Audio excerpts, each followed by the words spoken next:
The broadcast is now starting. All attendees are in listen-only mode.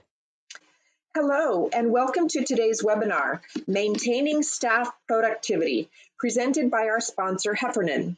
We're so happy you can join us. My name is Deb Beto, and I will be your moderator today and be monitoring questions that you may have during the session. And before we open up the session, let's review a couple of key items. All of the webinar materials we discuss can be found at the website currently showing on your screen.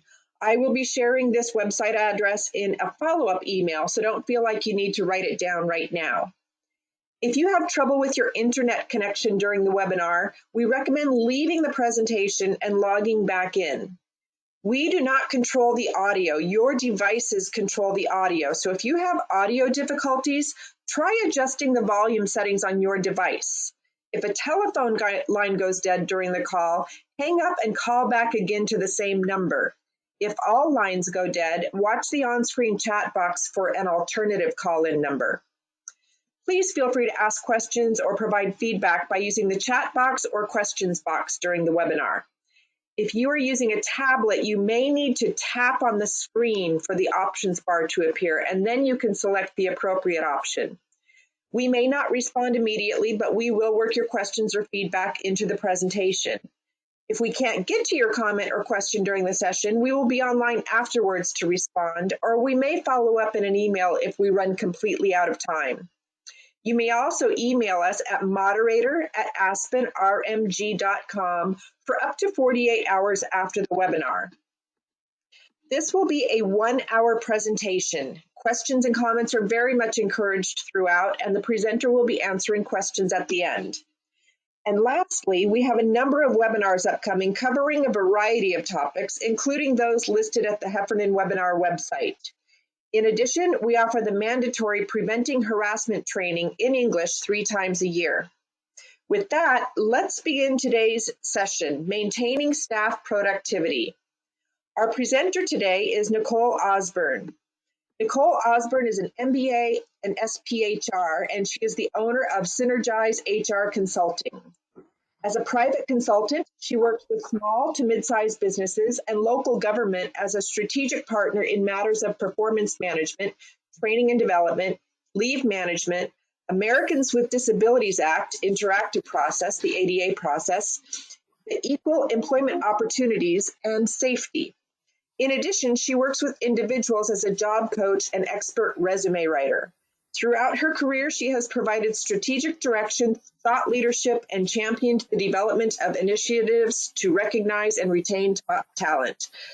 That was a mouthful. Welcome, Nicole. Thank you so much, Deb. Good morning, everyone.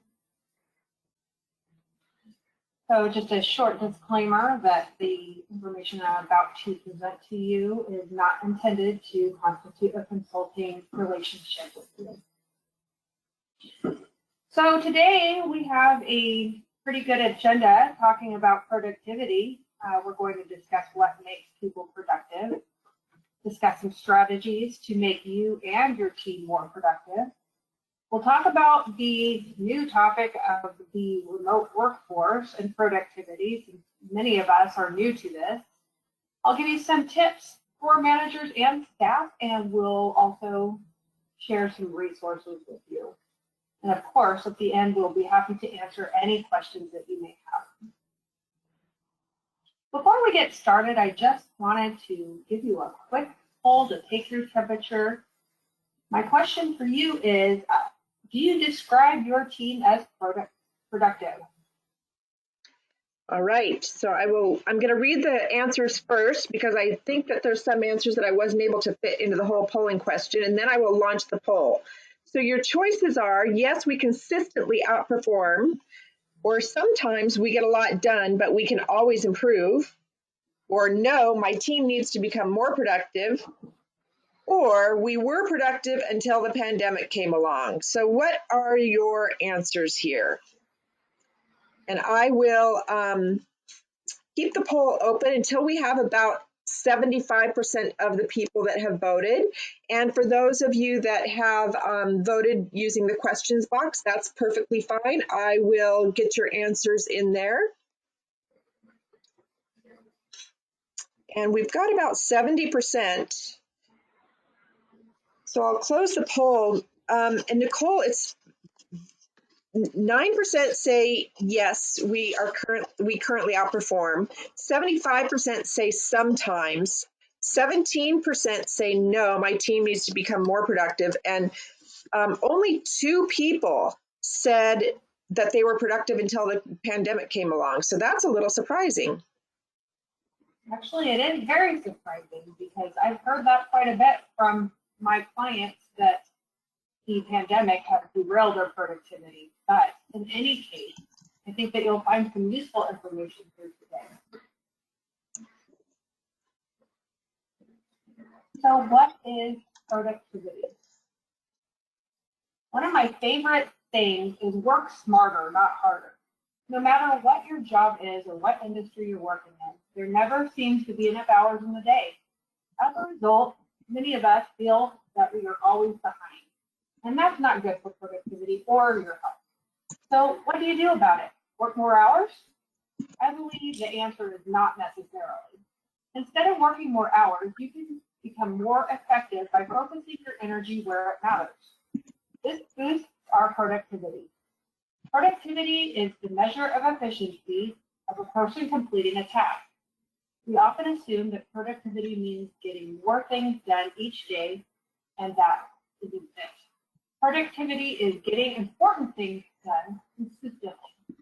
Being productive is about maintaining a steady, average speed on a few things, not maximum speed on everything. There's only so much time in a day, a year, or a lifetime.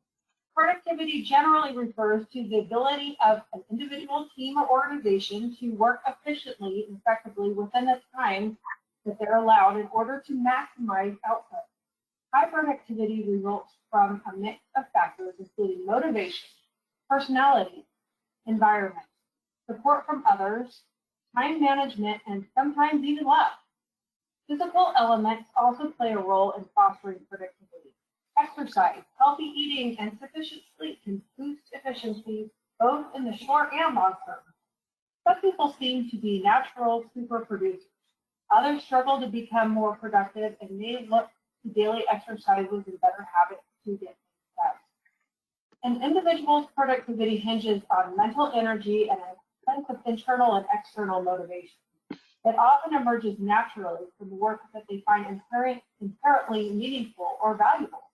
And while not everything must do each day can hold deep personal meaning, researchers find that maintaining a focus on the larger long-term goal can help activate the drive and energy to push through more tedious day-to-day tasks.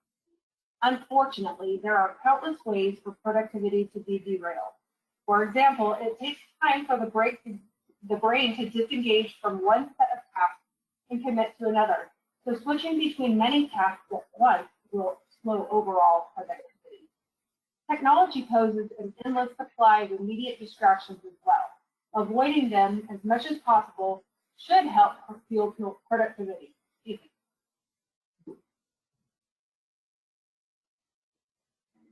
There is no magic formula for productivity, but decades of research suggest that some people are better able to execute and be more productive than others.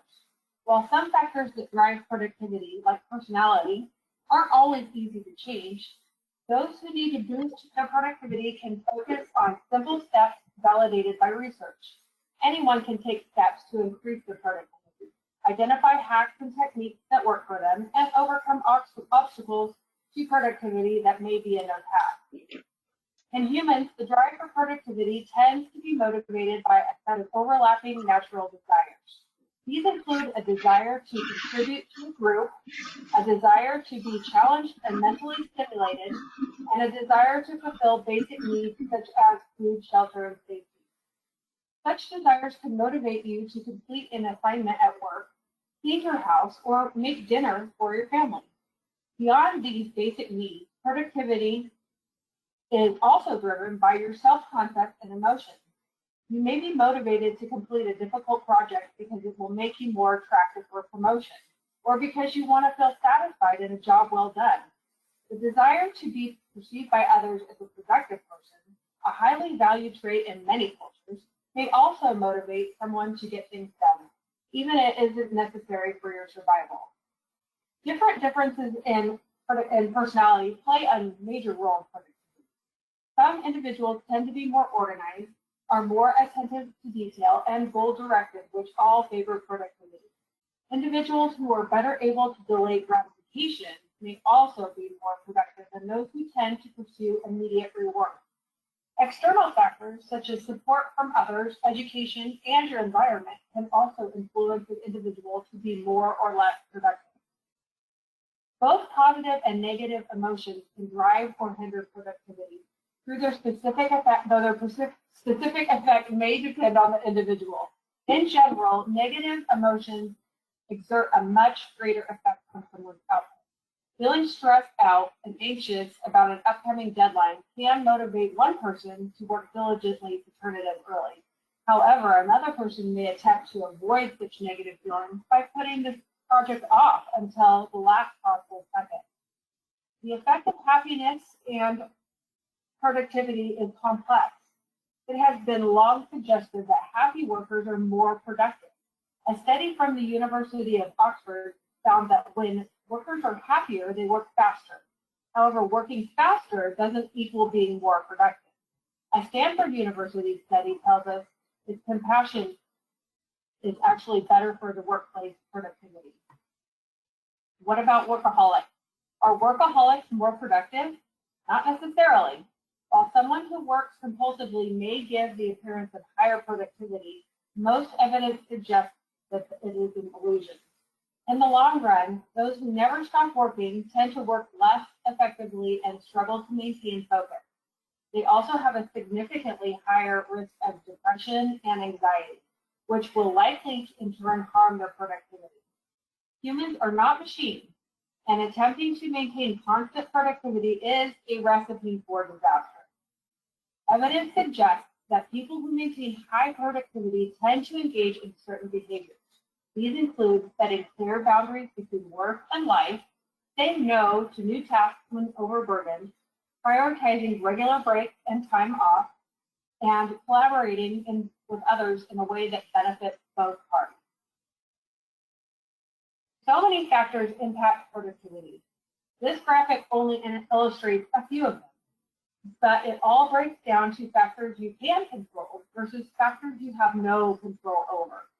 When you want the best from yourselves and others, you have to recognize that there are some things we just can't control. The COVID-19 pandemic is one of those things that we just couldn't control as much as we wanted to. Some companies decided it was time to go back to work in the office.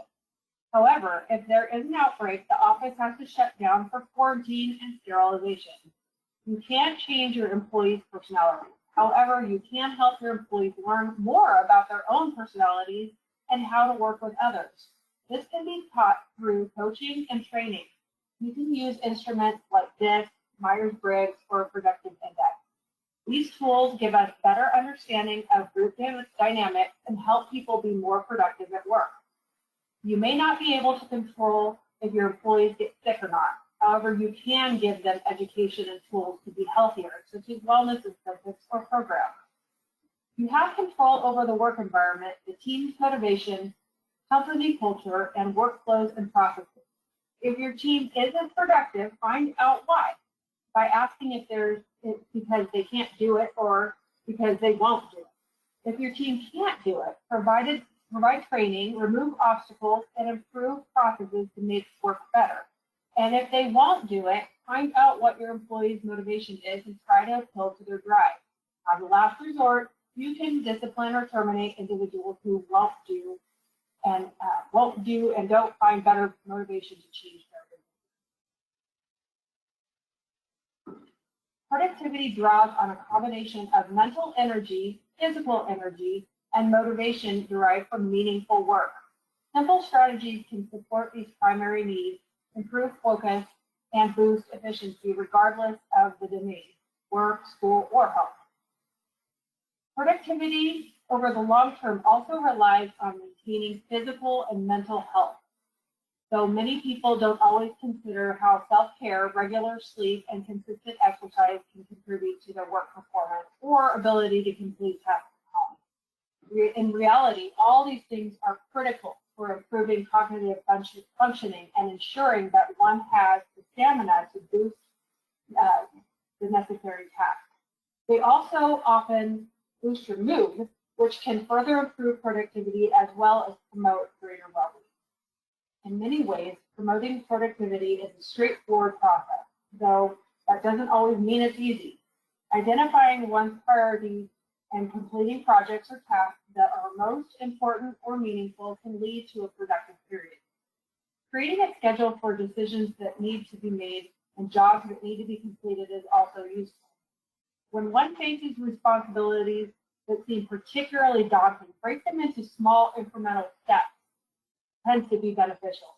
This can also alleviate feelings of stress and inspire a sense of fulfillment that enables one to take on the next task. Perhaps most important is focusing intently for a period of time and then taking a break. People typically focus best for periods of 50 to 120 minutes. After that window, a short respite, such as taking a walk or chatting with a colleague, can deliver another spurt of productivity. Understanding your productivity cycle is a good first step in increasing your productivity. Most people, for instance, have specific times of day when they're naturally more alert and are tied to the circadian rhythm. Planning important work during high energy periods while saving less important tasks or rest for low energy periods can help someone optimize their productivity. Other straightforward strategies include breaking larger projects into smaller steps, focusing on a single discrete task at a time rather than multitasking, and taking regular breaks to give the brain and body a chance to recharge. There are many tried and true methods to boost productivity. Let's look at a couple of the most famous ones. Dwight Eisenhower, the 34th President of the United States, lived one of the most productive lives you can imagine. During his time in office, he launched programs that directly led to the development of the interstate highway system, the launch of the internet, the exploration of space, and the peaceful use of alternative energy sources, or the Atomic Energy Act. Before becoming president, however, Eisenhower was a 5-star general in the United States Army, served as the Supreme Commander of the Allied forces in Europe during World War II, and was responsible for planning and executing invasions of North Africa, France, and Germany. At all other points along the way, he served as the president of Columbia University, became the first Supreme Commander of NATO, and somehow found time to pursue hobbies like golfing and oil painting. Eisenhower had an incredible ability to sustain his productivity, not just for weeks or months, but for decades. And for that reason, it is no surprise that his methods for time management, task management, and productivity have been studied by many people. His most famous productivity strategy is known as the Eisenhower box, or the Eisenhower matrix. And it's a simple decision-making tool that you can use right now. Let's talk about how to be more productive and how Eisenhower's strategy works. Eisenhower's strategy for taking action and organizing your tasks is simple. By using the decision matrix you see on the screen, you will separate your actions based on 4 possibilities. Number 1, urgent and important tasks that you will do immediately. Number 2, important but not urgent tasks. These are things you can schedule to do later. Urgent but not important tasks you will delegate to someone else. Neither urgent nor important tasks that you will eliminate. The great thing about this matrix is that it can be used for broad productivity plans, like how should I spend my time each week, and for smaller daily plans, like what should I do today. Nicole, I'm going to interrupt you real quick. The audience is having a very difficult time hearing you. Your audio is very muffled at times, and then at other times it's very echoey. Is there a possibility you might be able to switch to your computer audio? Well, Deb, what I'm hearing in my ears is that you're not muted, so it may be interfering. Okay, let's try that. Okay. With well over $50 billion to his name, Warren Buffett is consistently ranked among the wealthiest people in the world. Given his success, it stands to reason that Buffett has an excellent understanding of how to spend his time each day. From a monetary perspective, you could say that he manages his time better than anyone else. Let's talk about the simple three-step productivity strategy that Warren Buffett uses to help his employees determine their priorities and actions. Here's how it works. Step 1, write down your top 25 career goals. Note, you can also complete this exercise with shorter time frames. For example, write down the top 25 things you want to accomplish this week. Then review your list and circle your top 5 goals. At this point, you have 2 lists. The 5 items you circled were list A, and the 20 items you did not circle are list B. List A is where you're going to start working right away. But what about those 20 items that aren't circled? You may think that they are still important, so you need to work on those intermittently as you see fit. They are not as urgent, but they still deserve your time and attention, right? Well, according to Warren Buffett, he says that everything you didn't circle just became your avoid at all costs list. No matter what, these things get no attention from you until you've succeeded with your top 5. I believe in minimalism and simplicity. I like getting rid of waste. Every behavior has a cost. Even neutral behaviors aren't really neutral. They take up time, energy, and space that could be put toward better behaviors or more important tasks. This is why Buffett's strategy is particularly brilliant. Items 6 through 25 on your list are things that you care about. They just aren't as important to you.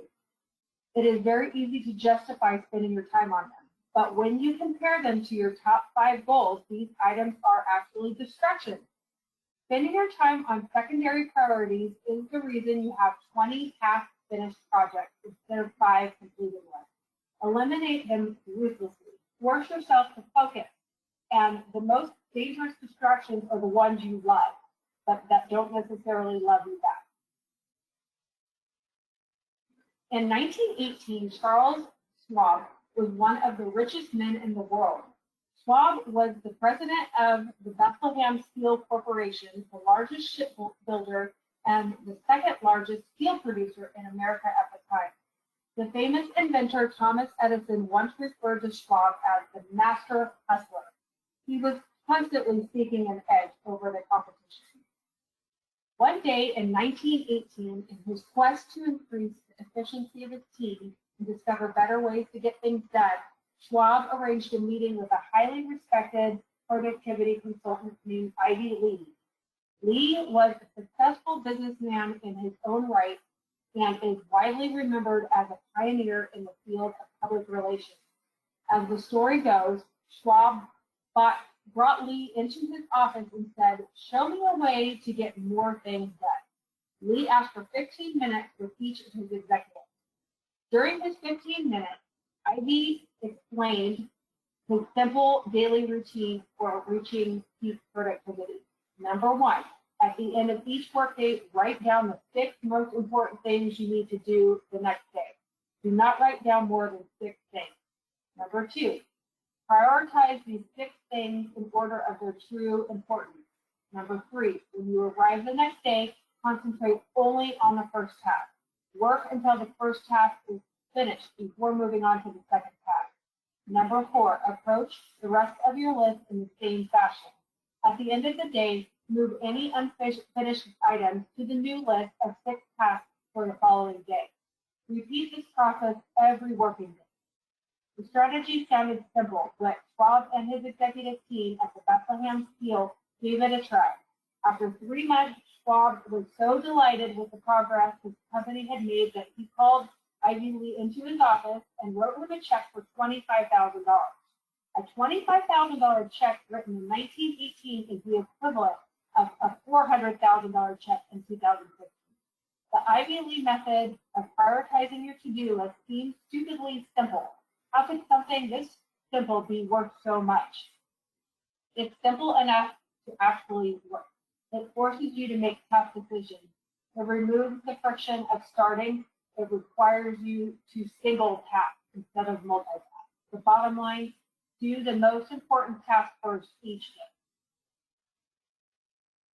Beginning with his first novel in 1847, Anthony Trollope wrote at an incredible pace.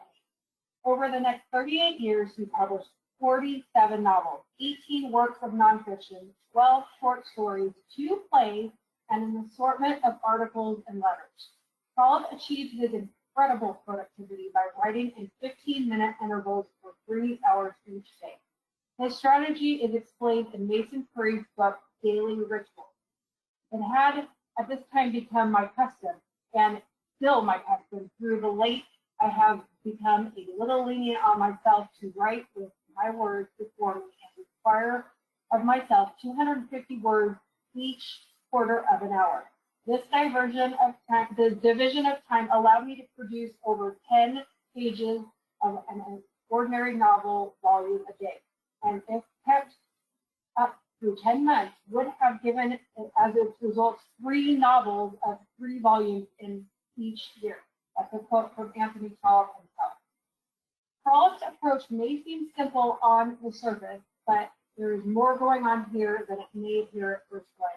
Let's break down why this strategy allowed the author to be so productive and how we can use this in our own lives.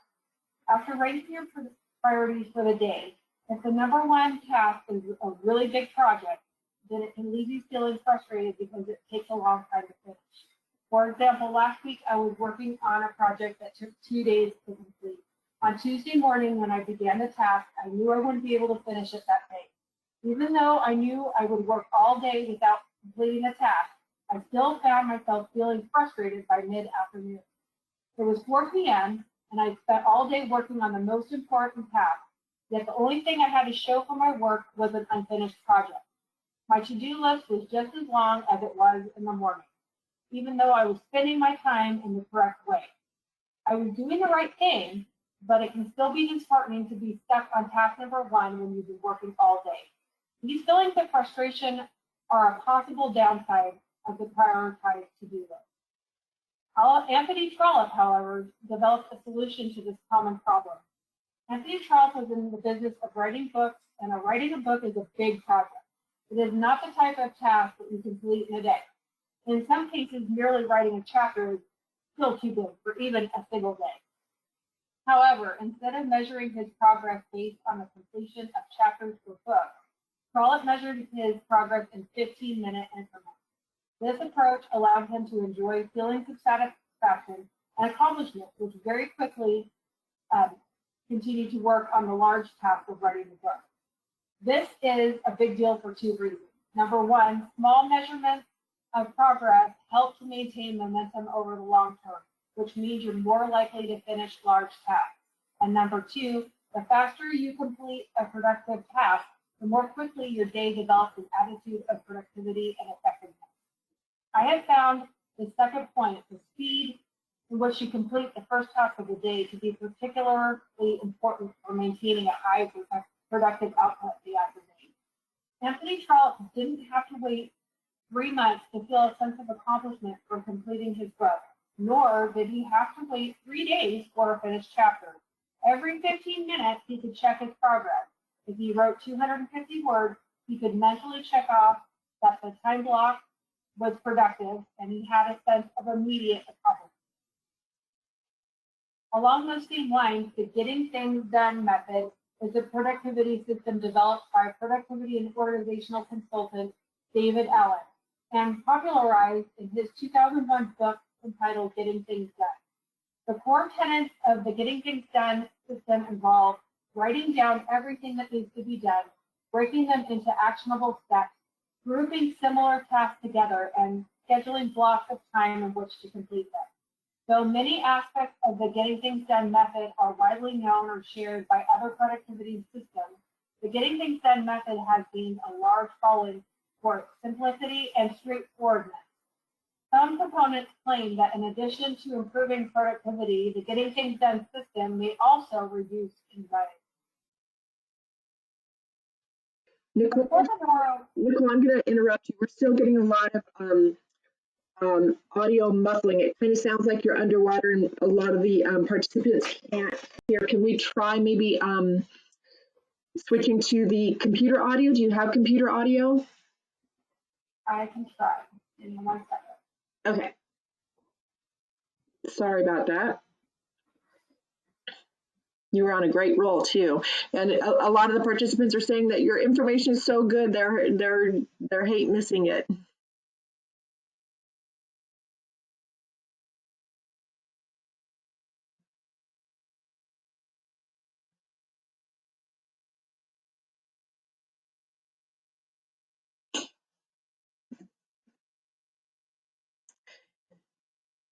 If you are, Are you able to hear me now?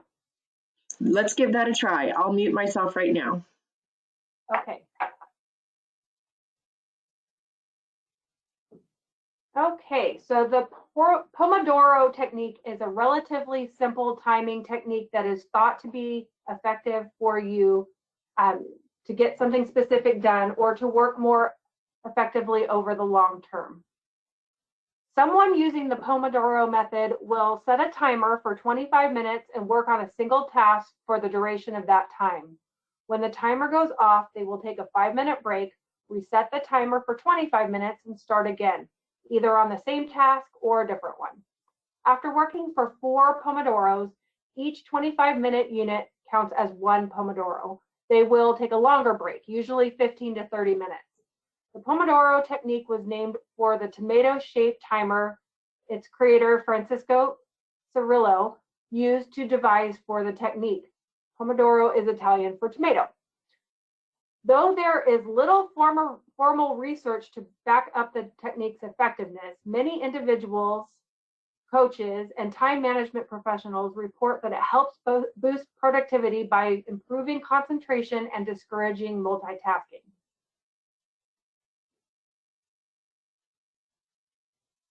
Bullet journaling is a productivity and planning system devised by a designer named Ryder Carroll. It requires a single journal that is then used to track almost everything in a user's life, including their schedule, goals, appointments, events, budget, random thoughts, and whatever else they see fit to keep there. Information is written in short, simple bullet points, hence the system's name, and typically denoted with symbols or colors that indicate what each item is. Though Carroll has a website and a book that outlines a system for first-time users, bullet journals are highly customizable, and many users create unique systems and layouts that meet their specific needs. The bullet journaling system has gained widespread popularity in the latter half of the last decade for its simplicity, its claims of effectiveness, and because bullet journaling can be aesthetically pleasing. Many bullet journalers take great pride in beautifying their journals and or sharing them on social media.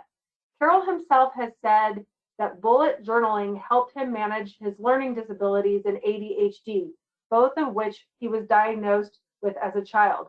Because of the system's low barrier to entry, it has been popular in the ADHD community, those with memory problems, and others who struggle to follow complex systems or routines.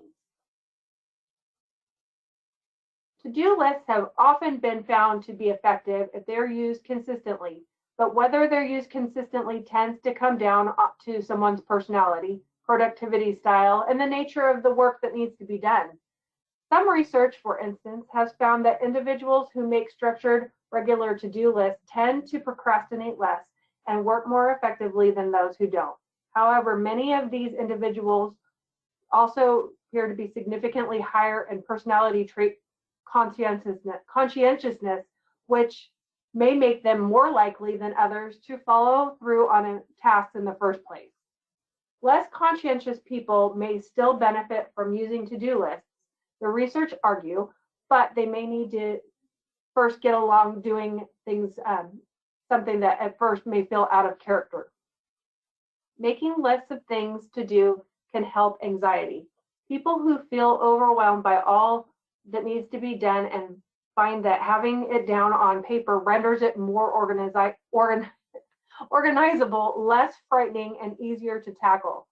Similarly, crossing items off once completed can be a form of motivation and even stress relief.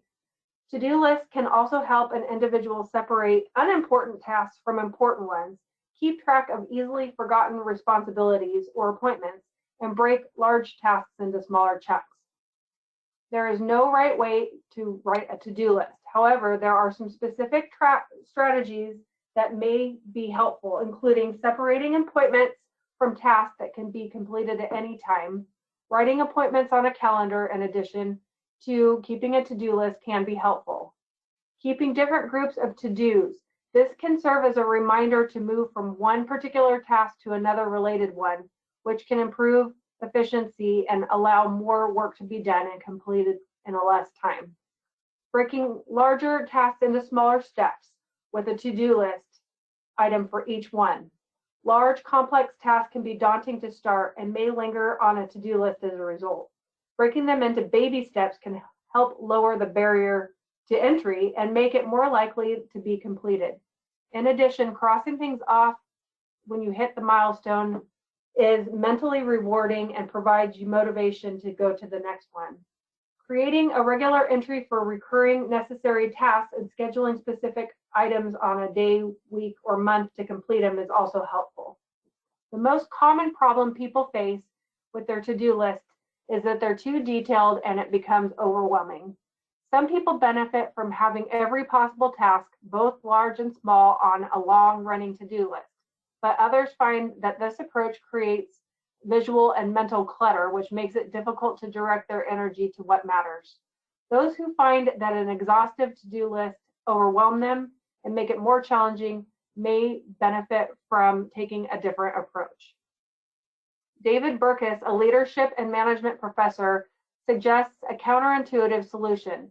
Identify the most important items on the to-do list, remove them, and transfer them to a calendar instead. Having a specific time scheduled for critical tasks and leaving others less vital tasks can help you tackle them on a running to-do list. It can help you determine on what to prioritize now and what can be put off a little bit longer.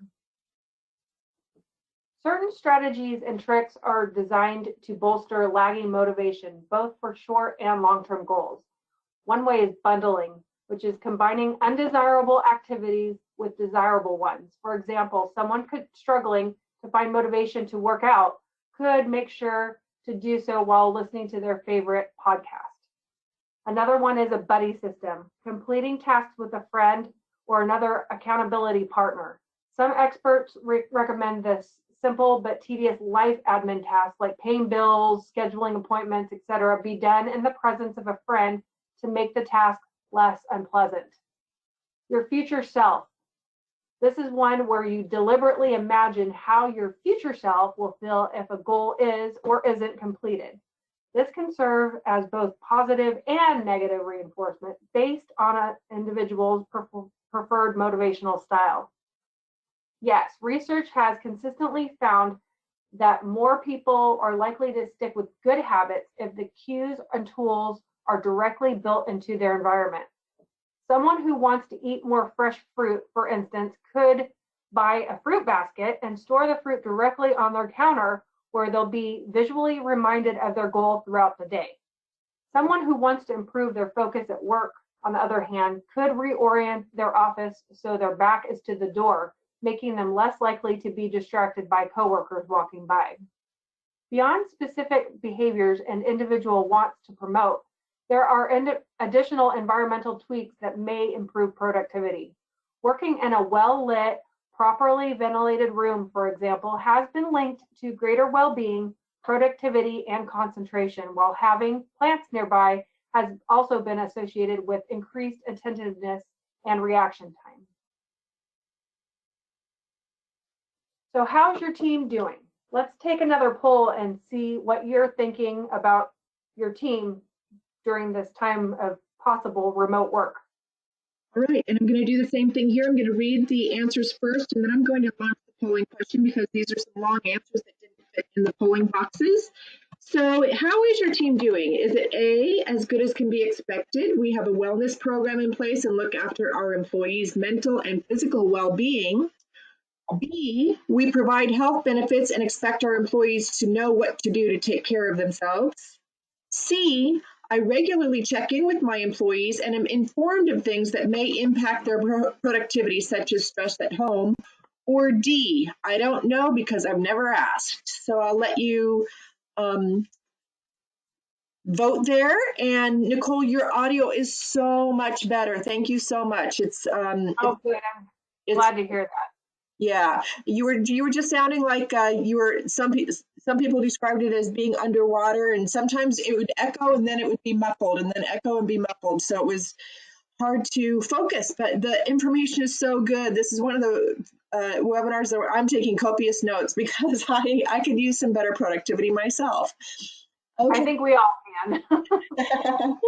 We've got about 63% of the people that have voted. I'm going to wait one more second here to make sure everybody can vote. If you are on a tablet, you want to tap on the tablet first, and then your voting options will appear. So we have 16% that say A, as good as can be expected. 36% say B, we provide health benefits and expect our employees to know what to do. A good number, 46%, say I regularly check in with my employees, and 2% don't know because they've never asked.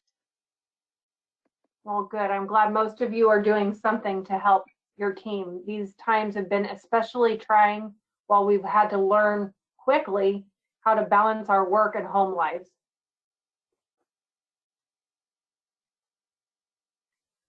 Though perfect physical health is certainly not a prerequisite for productivity, evidence does consistently show that taking care of the mind and body can lead to an improved ability to complete necessary tasks, stay focused, and keep priorities straight. Focusing on health can have myriad of benefits that come alongside productivity too, and efforts don't need to be extreme in order to see results. Instead, aiming to meet basic needs for sleep, nutrition, stress reduction, and physical activity can improve mood, cognitive function, and stamina, the effects of which will likely show up on the job, at home, and throughout day-to-day life. Sleep and rest, more generally, are critical for maintaining productivity over the long term. Just one night of inadequate sleep makes it more difficult for the brain to learn, concentrate, and retain new information the next day. It can also lead to moodiness, irritability, or emotional instability, which can harm interpersonal relationships and make it more difficult for groups to work effectively together. In the long run, poor sleep can damage physical and mental health, harming productivity as well as overall well-being and morale. By contrast, restful sleep improves focus, minimizes distractibility, and improves mood, making it significantly easier to get work done and remain productive across domains. Self-care, broadly defined, is any task deliberately undertaken to improve mental, emotional, or physical well-being. Though individual strategies vary, self-care usually involves prioritizing sleep, eating nutritious food, exercising regularly, meditating, or making use of other relaxation techniques. All of these activities have the potential to improve productivity by lifting mood, strengthening cognitive skills like focus and problem solving, and perhaps even boosting creativity. By contrast, neglecting self-care can itself hinder success. Working without rest and prioritizing the completion of tasks above all else is a recipe for stress, errors, and ultimately burnout. This is why so many modern companies offer employee wellness programs. Studies show that these programs can improve productivity by up to 11%. You don't need a huge budget to launch a program of your own. Good programs give your employees the resources and freedom to meet their personal health goals. Try some of these ideas to make room for wellness at your company. Encourage a 20-minute break each morning for a walk, a quick workout, or simple stretching exercises. Set a company wellness goal. If your team uses fitness trackers, set up a group goal to walk a certain amount of steps. If you meet the team goal, you can celebrate by going to get a healthy lunch together or over Zoom. See if your team health plan provider offers any wellness support programs.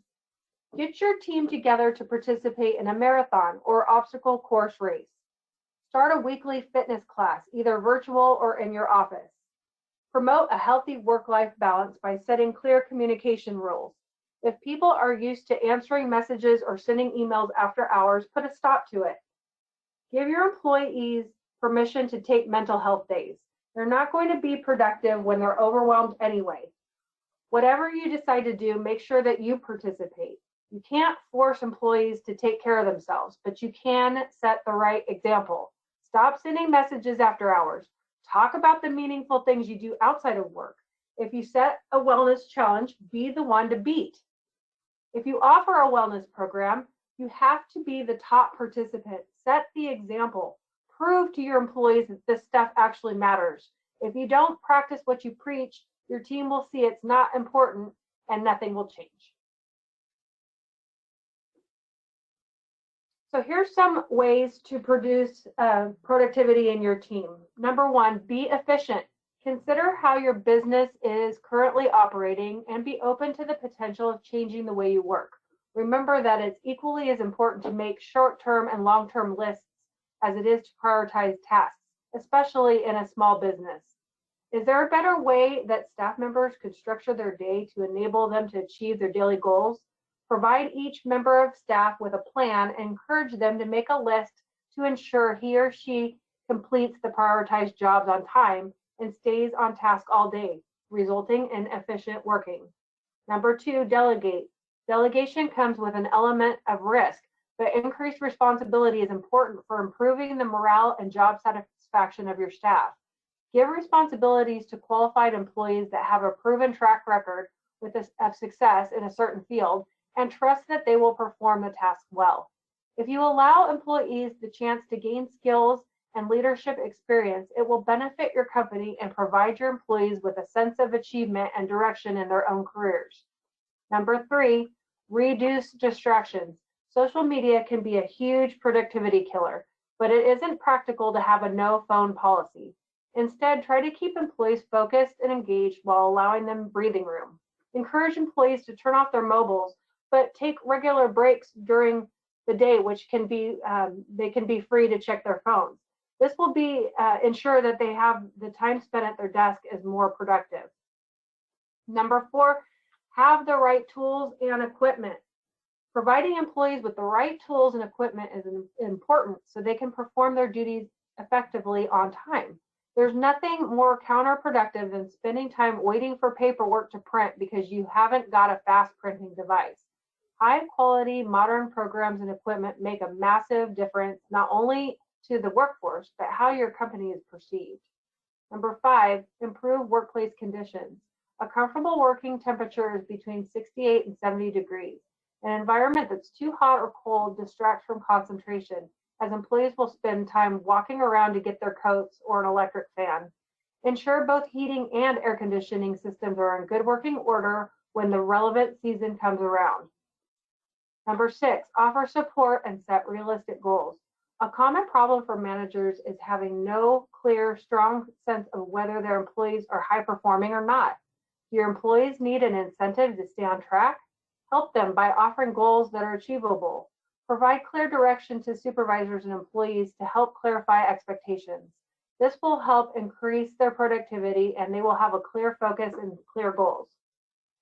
Number seven, practice positive reinforcement. Encourage, motivate, and reward. Tell employees that they're doing a good job and give them constructive criticism. Most importantly, offer personal incentives for doing the job well. Could they get a free holiday or a free takeout coffee for performing above and beyond their roles? You should clearly indicate success of one employee to other staff to cultivate a sense of fulfillment to motivate others. When you motivate your employees to work harder and receive rewards in return, they're more likely to put increased productivity high on their own to-do list. Number eight, appreciation. I can't emphasize this one enough. A stressful workplace will not yield results. Workers that constantly operate under highly stressful conditions are found to be less productive and have higher levels of disengagement and absenteeism. Showing employees how much the company appreciates, respects, and values them on a personal level is gratifying, and it's also often overlooked. Obviously, it's important to have the right technical skills. An experienced, competent team member finishes work much more effectively and efficiently than someone who's still learning the job. However, soft skills matter too. Someone with great organization skills and a strong sense of responsibility to their team is more likely to be productive. You might be tempted to blame your employees' lack of knowledge or skills for their productivity issues. Be careful. Having the right skills is just a small part of the picture. If there are other roadblocks, even your most experienced team members will struggle to be more effective. Think about the way knowledge is stored and shared at your company. Is it easy to find information about processes and procedures? Can employees access historical data to make informed decisions? Do all the decisions need to go through you? To be productive, your employees must be knowledgeable and you must make information accessible. Addressing knowledge gaps is an ongoing process. Keeping information organized takes a continuous effort. At the same time, your team needs to know that they have to keep up with changes in your industry. Build good habits and your knowledge base will improve over time. Inefficient workflows are a major drain. Your employees can spend more time figuring out how to do their job than actually spend doing the job. This is a common problem. I've realized that I'm really far behind, so I'm going to have to speed up a little bit.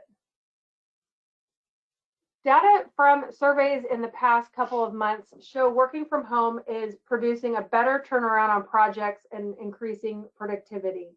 If you don't believe me, there's a lot of different statistics that you can look for on the internet or in these handouts after the presentation. But workers in a home environment report that they're less distracted by coworkers and spend 30 minutes less talking about non-work topics. Here are some tips for your leaders.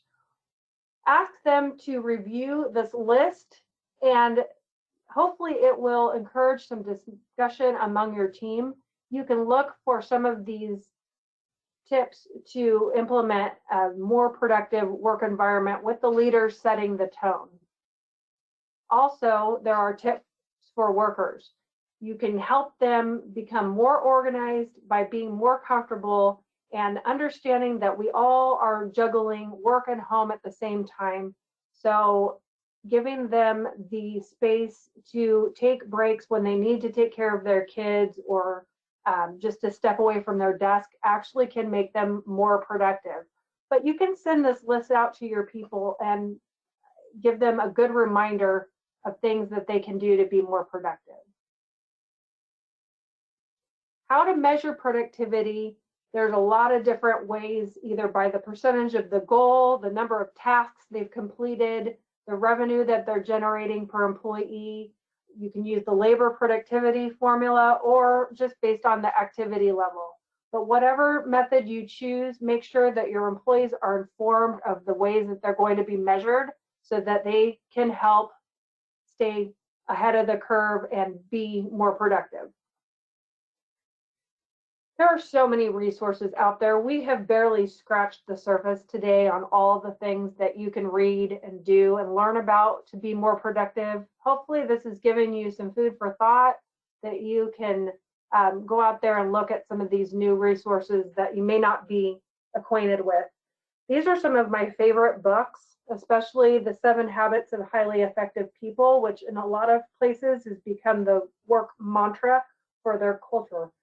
Also, if you enjoy podcasts, there's some of my favorite ones listed here, especially Beyond the To-Do List.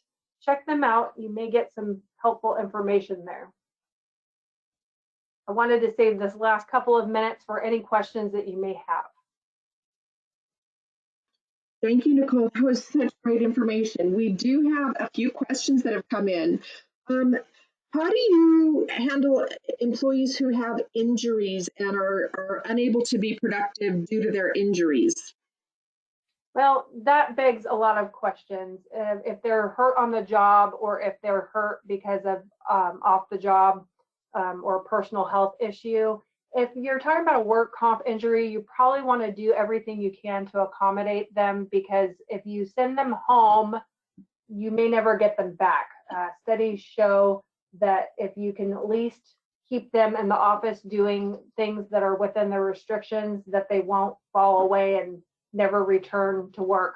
A lot of people can learn to adjust to live on the work comp benefit by reducing their expenses, and they never come back. Yeah. If they have a personal health issue, that's different. That's something where you really have to engage in the interactive process and communicate and document everything. Got it. Yeah, it's almost like that question leads to a whole new webinar. It sure does. All right, and then when you were talking about checking in with their employees and listening to their personal situations that might be, affecting their productivity, that's a pretty time-consuming effort for a supervisor, especially if you have an employee that just loves to be, a complainer. How do you balance that? Place limits on the amount of time. Give them 15 minutes. And then when the 15 minutes is up, that the meeting is over, make sure that the employee knows the amount of time they're going to get. And then if you can afford it, having an employee assistance program put in place is helpful, because then you can just give the pamphlet or brochure to the employee and let them know that they have that resource available to them. Okay. What do you do about persistent gossip about the work in the workplace? Yeah, that's a whole nother webinar also. But again, it's going to come back to expectations and getting people to understand what is permitted and what isn't. And if you have someone that is sabotaging relationships, having a conversation with them about how that behavior sabotages the work environment may do the trick. If not, you may need to put them on something like a performance improvement plan, or give them a disciplinary warning so that they're more aware of what they're doing. Okay. And you mentioned a whole host of techniques today for improving productivity. Do you recommend any one of those techniques over another one for employees that might have ADHD? What I would recommend is whatever seems to work for an employee. And sometimes you have to try multiple things before you get it right. For me, I tend to keep my to-do list, the running to-do list, but I know that if things need to break away, that I put it on the calendar or something like that. That's what works for me. But what works for me doesn't work for the next person. And we can't use that broad stroke of the paintbrush to say, oh, anybody with ADHD, this is going to work for them. It really is individual, regardless of whatever situation it is, or whatever personality or other disability that they may have. So just try things until you find something that works. That's the best advice I can give you. Okay. Yeah. Again, communicating openly with your employees, having open, communicative, and honest dialogue goes a long way, doesn't it?